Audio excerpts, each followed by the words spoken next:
महामहिम के अभिभाषण पर वाद विवाद में हिस्सा लेते हुए आप ये देखिएगा कि जो महामहिम का अभिभाषण 2025 और अब 2026 इन दोनों को आप एक साथ पढ़िए, फिर उनके आंकड़ों से पता चल जाएगा कि कितना मिसमैच है। और फिर माननीय मुख्यमंत्री जी के फोटो के साथ रोजगार को लेकर के जो समाचार पत्रों में विज्ञापन दिया, वो सरकार के अलग अलग विभागों के वार्षिक प्रतिवेदन, महामहिम का अभिभाषण और उसके अलावा विधानसभा में माननीय विधायकों के द्वारा उठाए गए प्रश्न में जो आंकड़े उन्होंने दिए हैं, ये चारों ही मिसमैच है। एक ही चीज का जवाब दे रहे हैं, एक ही चीज को डाल रहे हैं, एक में कुछ बोल रहे हैं, एक में कुछ बोल रहे हैं। मैं अब एक उदाहरण आपके सामने दूंगा कि रोजगार को लेकर के 2025 में इन्होंने कहा कि 59,236 लोगों को हमने रोजगार दिया और अभी कह रहे हैं 1 लाख लोगों को अब तक हम दे चुके हैं। इसका मतलब अब 40,764 लोगों को इस वर्ष 2025 में रोजगार दिया और कुल मिलाकर के दोनों 1 लाख दिया। वो कह रहे हैं कि 1,72,990 नौकरियां हमारी प्रक्रियाधीन थी, यानी 2024 में ये कहा, और अब कह रहे हैं कि हमारी 1,72,990 प्रक्रियाधीन है। अगर इन दोनों को अपन मैच कर लें और जो नियुक्तियां दी गई हैं, इसका मतलब अब 22,321 भर्तियां ही प्रक्रियाधीन 2025 में थी। ठीक, अब 26 में ये लोगों को नौकरियां कैसे देंगे जब प्रक्रियाधीन नौकरियां ही इतनी कम है।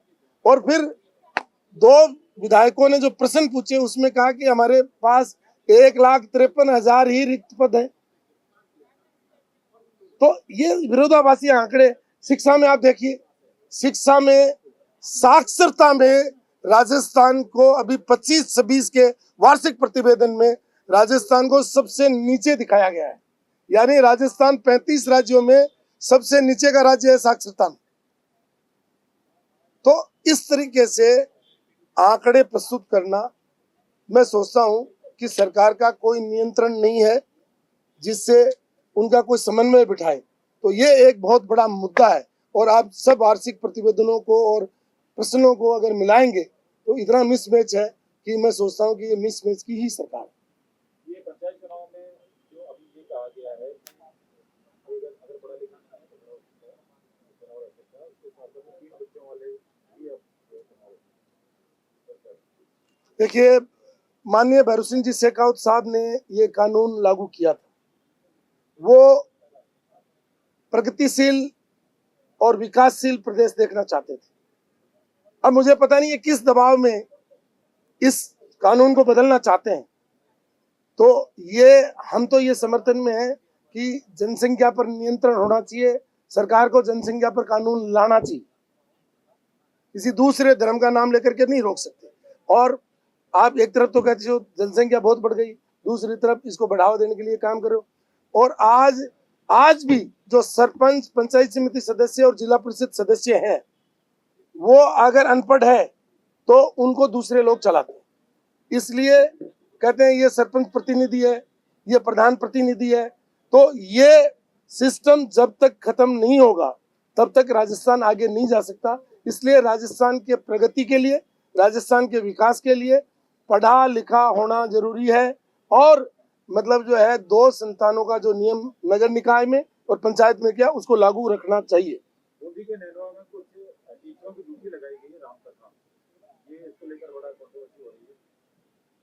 देखिए, ये अलग विषय है और हम सब धर्मों का सम्मान करते हैं, इसमें कोई बहुत बड़ी बात नहीं है। और मान लो कोई भीड़ ज्यादा हो या कोई और चीज हो, कोई व्यवस्था हो, कोई जान के लिए, तो सरकार ने लगाई तो सरकार लगा सकती। टीचर की ड्यूटी क्यों होती है?